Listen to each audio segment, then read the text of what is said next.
Hi guys, for today we are checking out a couple of ways that you can use to decrease your CPU load in Ableton Live. Alright, so most of the times in my Ableton projects I end up using different type of files. You can use samples, you can use MIDI files.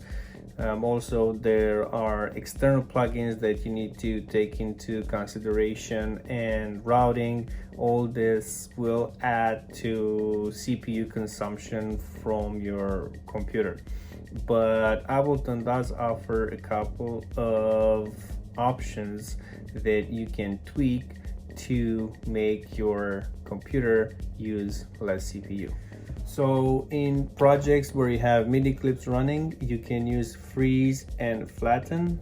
What this will do, it will basically convert your MIDI file into an internal audio file that contains all the information like automation and other third-party plugin effects in that audio file. So whenever you play back, it will consume a lot less CPU playing that printed audio file instead of just having to process everything all over again. While your tracks are in this option of freeze and flatten, you cannot make any changes to the clip, but you can always go back to the original MIDI state by undoing these options.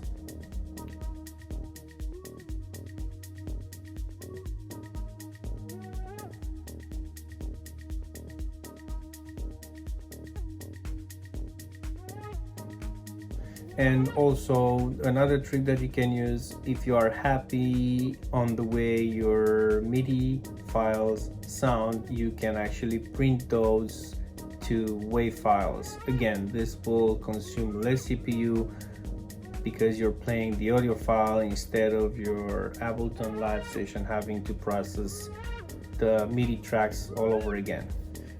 Alright, so another option that you have is to change the buffer size and the sample rate. Changing the buffer size will basically give your computer a little bit more time to process the information that Ableton is sending, and the sampling rate is regarding the quality of your playback and the way Ableton records your final.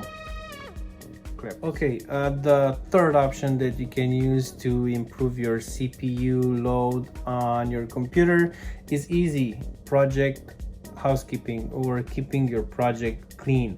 You can start this by deleting all the tracks you're not using. It does happen to me that sometimes I have an idea that I think it works, I put it on a different track, and I just leave it there. By the end of the project, I end up not using it. So you can go ahead and delete anything that you're not using. Also, you can use your return tracks. This will basically help you to have less CPU usage because the computer will only process the plugins and all the effects only once, instead of processing like 4 or 5 times for all the different tracks that are using the same plugin. So yeah, use your return tracks. Another thing that you can do is you can actually have your samples and your audio files on an external drive. This will actually help your hard drive a little bit because it will only read from the destination instead of reading from the internal hard drive of the computer. And one thing that I also mentioned before is exporting to WAV files. This is important because your CPU is going to consume more power to play the MIDI clips with all the processing on it, instead of just playing back that WAV file that you printed from that MIDI clip. So yeah, basic housekeeping will help your CPU a lot, and I think it will also help your creative flow because you are keeping your projects clean. Things are going to be more visible, and it just creates a better environment for getting your tracks from start to finish.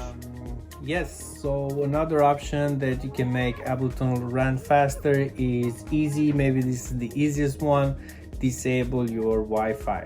This can help you in two ways. It can help your overall speed of the computer, because sometimes you have plugins that want to check for updates online, or you have tasks running in background that again require Wi-Fi access.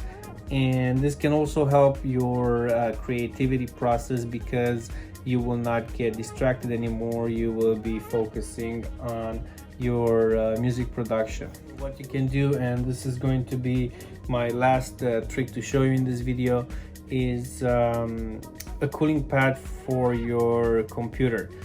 When I'm home, I do like to use a cooling pad under my laptop. I do have a MacBook Pro late 2013, so it is not the latest model, and it does need all the help it can get when I'm running a lot of plugins. And I did find that placing a cooling pad under the laptop will help the temperature go lower, and also the fans will not spin like crazy. Basically, those are the tricks that you can do today to improve your Ableton CPU usage. Most of them are really easy, and let me know what you guys think. Let me know what other tricks you guys have, and thank you for checking out my video. I'll see you guys soon.